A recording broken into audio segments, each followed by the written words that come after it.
Welcome to the Flagrant Take on Real Estate Podcast. I'm your host, Fred Johnson, broker with eXp Realty here in North Carolina. And I hope you and your family had a wonderful weekend as we kicked off the NFL season. I'm buzzing right now, enjoying a great win by my Bengals. Well, I won't say great win.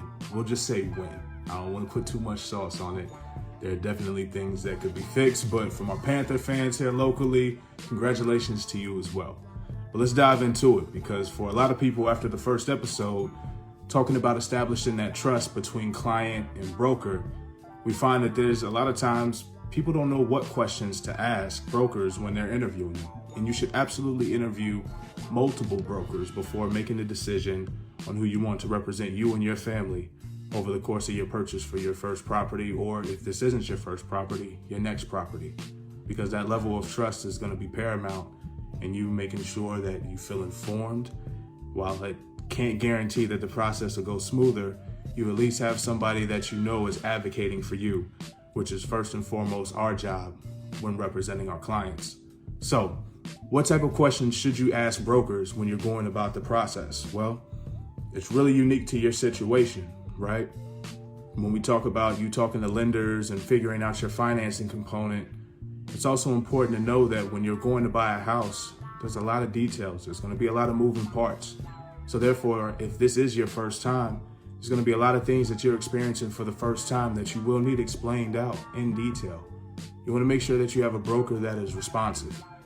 You don't want to be sending emails or text messages or even leaving voicemails and they're not being responded within, if not the hour. For some, for myself, if I can accommodate it, I try to do it even sooner than that. But you certainly don't want to be waiting days to get answers to questions that you need in the moment. So you want to make sure that when you're dealing with a broker, you want to know how responsive they are. What's the best method of communication? Are they email brokers? Therefore, they like to keep a paper trail of everything, which a lot of us are taught to do to ensure safety, a CYA, if you will. So you want to make sure that your broker is somebody that when you send out a question, if you're sending it via text, is it their typical practice to respond via text? Are they going to respond to you via email? Are they going to be responding to you via phone? There are some agents who are old school, and while a lot of new clients don't like it, yes, we got to talk with you on the phone sometimes. So you got to be able to pick that up and be ready to talk to us for a few minutes.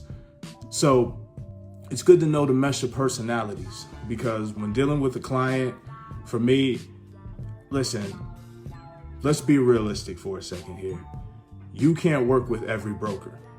Not everybody's style is going to jive with what you need to be able to get the information or feel that level of comfort when you're going about making this purchase or even this sale of your property. So you want to make sure that when you're interviewing these different brokers, the questions may be uniform. However, you want to read body language. You want to make sure that when they're answering your questions, you're leaving satisfied with the answer you receive, whether you agree with it or not. So you want to make sure that your agent is going to be responsive. You also need to know that the agent is actually explaining certain documentation, or at least giving you a rundown on what the process is. What can you expect? What type of documents are going to be requiring your signatures? What happens when somebody tells you that North Carolina is a buyer beware state? Now, again, we'll be able to break all of these facets down in later videos, but there's a lot of details associated with buying your first property.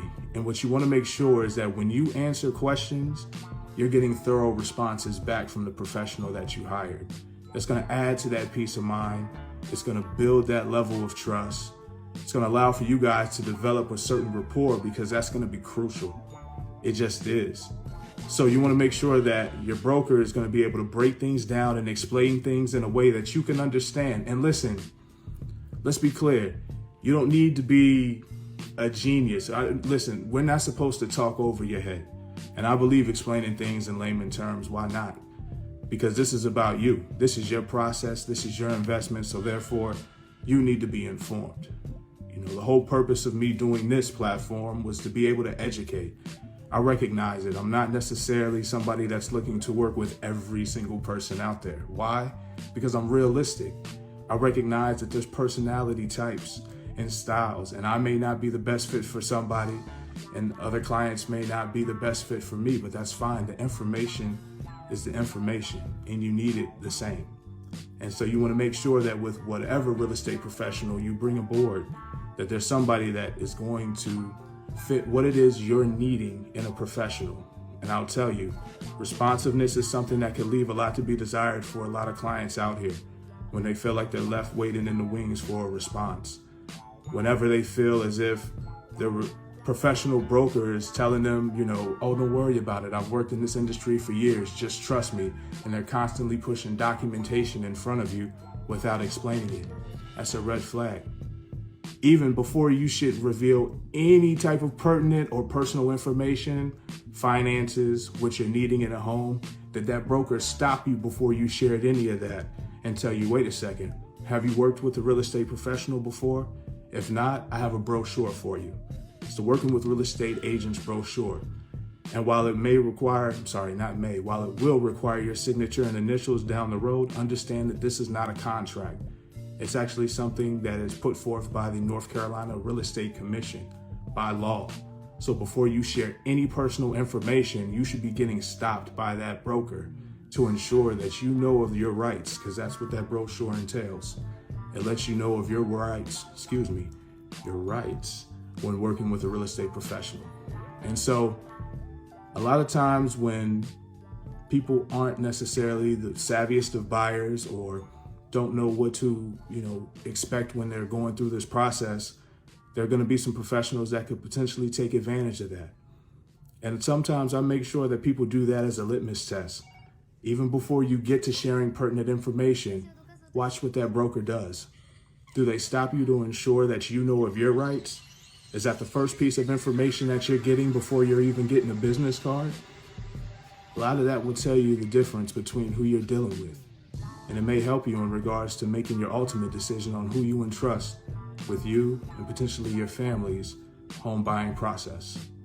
I hope you guys are well. Hope you get a great start to your week. Feel free to check back. Any questions that you have, my DMs are always open. Feel free to contact me via email, give me a phone call. As always, I'm here for you. I look forward to speaking with you again soon. And you guys take care and have a wonderful week. Peace.